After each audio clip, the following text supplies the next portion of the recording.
बिस्मिल्लाहिर्रहमानिर्रहीम। अस्सलाम वालेकुम। मोहम्मद नासिर यूसुफ हाजिर हैं एपिसोड 65 सीजन 2 अर्तुल गाजी के शॉर्ट रिव्यू के साथ। आयतुल गुमुश्तकिन को एक जहर की छोटी सी बोतल दिखाती हैं और कहती हैं कि कुरगुत की पहली बीवी दूरू को मैंने इसी से मारा था और कुरगुत को भी इससे मारूंगी।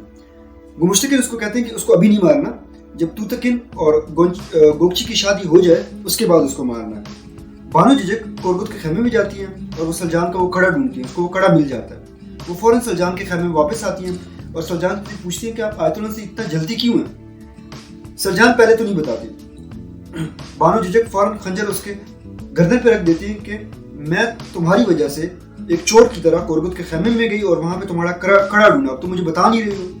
खैर वो बताना शुरू करती हैं कि कुरगुत और आयतुल्लाह में नाजायज ताल्लुकात थे, जिसका पता दूरू को चल गया। आयतुल्लाह ने उसको मार दिया। उसके बाद उस बूढ़ी औरत को पता था, वो मुझे बताना चाह रही थी, तो आयतुल्लाह ने उसको भी मार दिया और उसका कड़ा अपने पास ले गई जो कि मैंने उसको दिया था। अब वो मेरे बारे में इस्तेमाल कर रही है, तुम्हें इस बारे में मेरी मदद करनी होगी। वो जब ये सुनती है तो अपना खंजर पीछे कर देती हैं और सलजान से कहती है कि दूरू खातून तो मेरे लिए माँ जैसी थी, मैं जरूर आपकी मदद करूंगी। सलजान फौरन कुरगुत के खेमे में जाती है।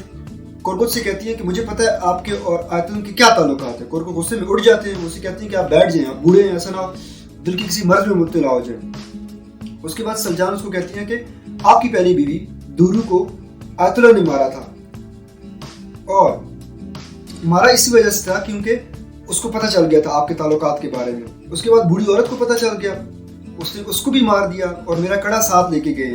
इस पर कुरगुत गुस्से में उड़ जाते हैं और इसे कहते हैं कि तुम गोंचा गुल से जलन में इतना गिर सकती हो। सलजान कहती है अगर आपको यकीन नहीं आता तो आपके संदूक में मेरा कड़ा पड़ा हुआ है, आप वो देख लें। खैर सलजान वहां से वापस चली जाती हैं और बानो जिजक को ये बात बताती हैं। बानो जिजक खुश हो जाती हैं। इतने में आयतुल्लाह अंदर दाखिल होती है और पूछती है कि सलजान यहाँ पे क्या करने आई थी। कुरगुत उसको बताते हैं कि उसको मेरे और आपके ताल्लुकात के बारे में पता है। आयतुल्लाह उसको कहती हैं कि वो औरत पागल हो चुकी है और ऐसा ना हो ये तूतकिन और गोगची की शादी में कोई ना कोई मुसीबत खड़ी कर दे।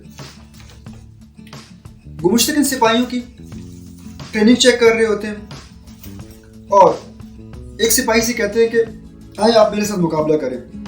जब वो मुकाबला करते हैं तो गुमुश्तकिन उसको गिरा देते हैं। गुमुश्तकिन कहते हैं कि आपको मजीद गुंदोगदू से ट्रेनिंग लेनी चाहिए। वहां पे अर्तुल भी खड़े होते हैं। अर्तुल से पूछते हैं कि मैं ठीक कह रहा हूँ ना, इसको गुंदोगदू से ट्रेनिंग लेनी चाहिए ना। अर्तुल कहते हैं जी हाँ, इसको लेनी चाहिए।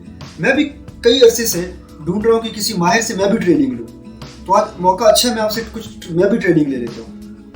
गुमुश्तकिन कहते हैं ठीक है और दोनों में वहां पे मुकाबला शुरू होता है। अर्तुल एक मरतबा उसकी गर्दन पे तलवार रखते हैं और उसे कहते हैं कि कोई तो गद्दार है जो कि मोहर को सादुद्दीन कोपे के पास लेके गए। फिर उसके बाद जब दोबारा गिराते हैं तो उसके गर्दन पे तलवार रख देते हैं और उसे कहते हैं और मुझे वो बंदा बहुत ही बुरा लगता है और मैं उस बंदे को अपने माँ के खेमे में बर्दाश्त नहीं कर सकता जो सादुद्दीन कोपे का खास बंदा हो। गुंदोगदू वहां पे आ जाते हैं और उससे कहते हैं कि भाई आप क्या कर रहे हैं। फौरन वो तलवार हटाते हैं और गुमुश्तकिन को हाथ देते हैं उठाने के लिए। वो फौरन अपनी तलवार गुस्से में उठा देते हैं और गुस्से में वहां से चले जाते हैं। उसके बाद खेमे में गुंदोगदू, अर्तुल और सुंदरतिकन होते हैं। गुंदोगदू गुस्से में अर्तुल पर चिल्ला रहे होते हैं कि तुम एक और महाज हमारे लिए खड़ा कर रहे हो। अर्तुल कहते हैं कि मैं उस पर बेबुनियाद इल्जाम नहीं लगा रहा। उस वही सादुद्दीन कोपे को उसने वो मोहर दे के गए, फिर उसने तौतांगुत को मोहर दी। वो कहते हैं कि आपके पास उसका कोई सबूत है। अर्तुल कहते हैं कि वक्त आने पर सबूत भी दे दूंगा मैं आपको। इतने में हाइमा और हलीमा भी शोर सुन के वहां पे आ जाती है। सुंदरतिकन भी अर्तुल की हिमायत करते हैं। गुंदोगदू वहां पे गुस्से से चले जाते हैं कह के कि अर्तुल बस सिर्फ उसका सर कलम करना चाहते हैं किसी भी तरीके से और अर्तुल की जबान बहुत तेज हो गई है। तूतकिन कुरगुत को ये बात बताते हैं कि आज ट्रेनिंग में अर्तुल ने गुमुश्तकिन के गर्दन पे तलवार रख दी थी, फिर गुंदोगदू ने हटाई। गुमुश्तकिन के पास आयतुल्लाह आती है और पूछते हैं कि भाई आप ठीक तो है ना, अर्तुल ने कुछ तकलीफ तो आपको नहीं पहुंचाई। वो गोंचा गुल पे गुस्सा हो रहे होते हैं और अपना गुस्सा उस पर निकाल रहे होते हैं। उसके बाद वो कहते हैं कि अर्तुल को उसकी कीमत चुकानी पड़ेगी। गुमुश्तकिन गोंचा गुल को कहते हैं कि तुम गुंदोगदू की लगाम टाइट करके पकड़ी रहो और कोशिश करो उसको अर्तुल के खिलाफ करो। मैं हामा को अर्तुल के खिलाफ करने की कोशिश करता हूँ। आयतुल को कहते हैं कि आपने बानो जिजक का मुंह खुलवाना है और जैसे ही तूतकिन की शादी होगी اس کے بعد ہم کورگوت کو مار دیں گے اور اسی پر قصہ کا اختتام ہوتا ہے. والسلام.